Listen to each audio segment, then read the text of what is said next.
In studio right now, my special guest for today is Dante Bucci. Is that how you say your last name? Yes, it is. All right, so I didn't mess it up this time. But you hear both. You hear Bucci and Bucci. I bet your name gets butchered all the time. Not as often as you might think. Okay, so it's really just me. Well, you didn't butcher it. I didn't? No. Bucci? Bucci. Bucci. That's very Italian. Now, where were you born?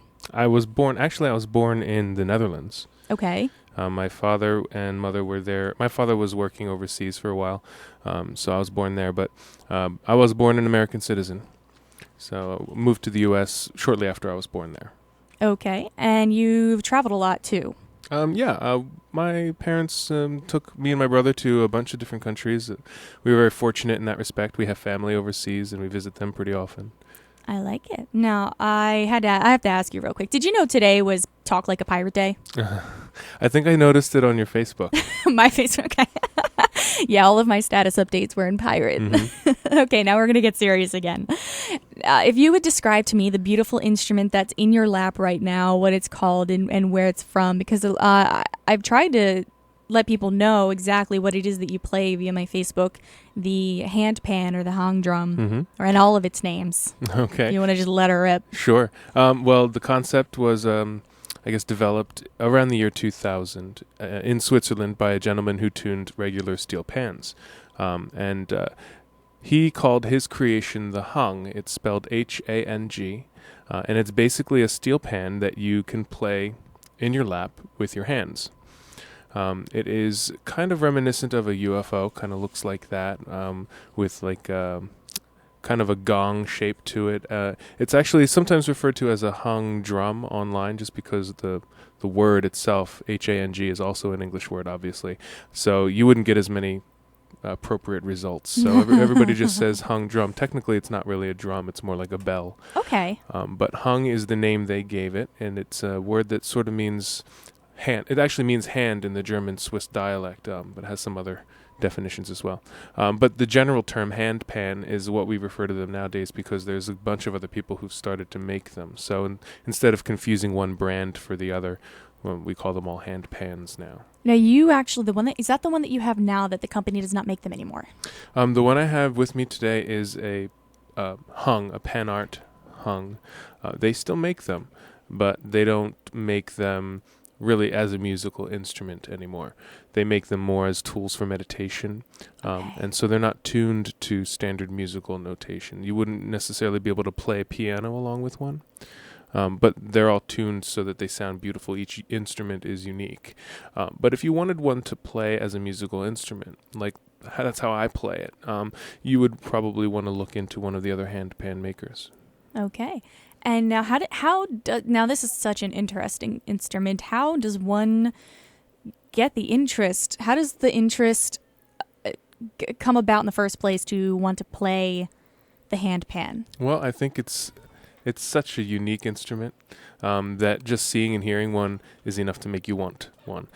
But I've been a hand percussionist for a while, and I've also been a musician in other respects. I played piano, I played guitar, and finally I found a percussion instrument that mixes the melody as well. And it's obviously not the only percussion instrument that is also melodic, but this one spoke to me. This one was the most comfortable for me to play. It's the one that brought the most out of me musically. So it was sort of my calling, I feel like. But it was just by chance that I ran across it. I was at the Philadelphia Folk Fest in 2006, and hanging out in the campgrounds. There's a bunch of musicians there. I was jamming with this one guy. His name is Dr. McGrath, and he was playing the hammer dulcimer. And when we were done jamming, he described this thing to me. He said, "I saw it at a yoga studio. It's crazy. It looks like a UFO. It doesn't sound like anything I've ever heard. It's called a hung." So I Googled it, and I found someone in Philly who was selling them. Back then, they were easier to get. And then the next year, I returned to the folk festival, and so did Doc Terry, and we both found each other, and we both had our hand pans, and so it was the magic of Folk Fest. Yeah, the magic of Folk Fest. I love Folk Fest. Mm-hmm. I was actually supposed to meet you at Folk Fest, but we ended up meeting later. Oh. But yeah, no, that's actually where I heard about you. Oh, really? So that's the magic of Folk Fest. Mm-hmm. if somebody wants to learn, do you have advice or tips? Because it's not necessarily like, oh, I want to learn guitars, I'm going to go get a guitar teacher. There aren't many handpan instructors around That's here. Well, if you happen to have a handpan, I will give you a lesson. There aren't that many people who can teach. I mean, it's not like that there's a specific style or technique for the handpan since it's so new. There's no accepted, method. Whatever works. Some people use a similar technique to the tabla, which is an Indian drum. Some people play it like a thumb piano. You would just lightly tap on it, or djembe if you wanted to.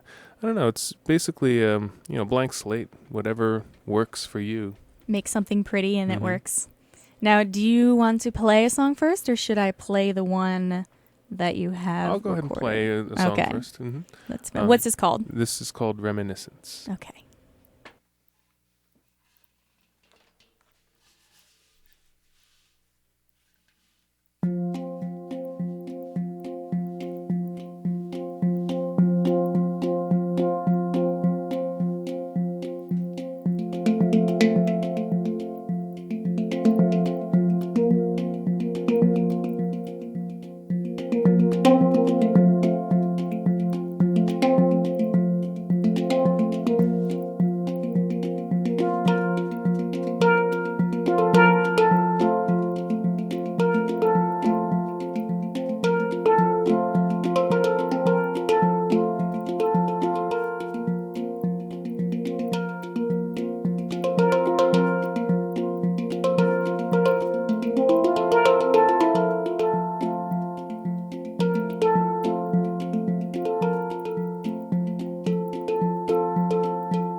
That was fantastic. Thank you.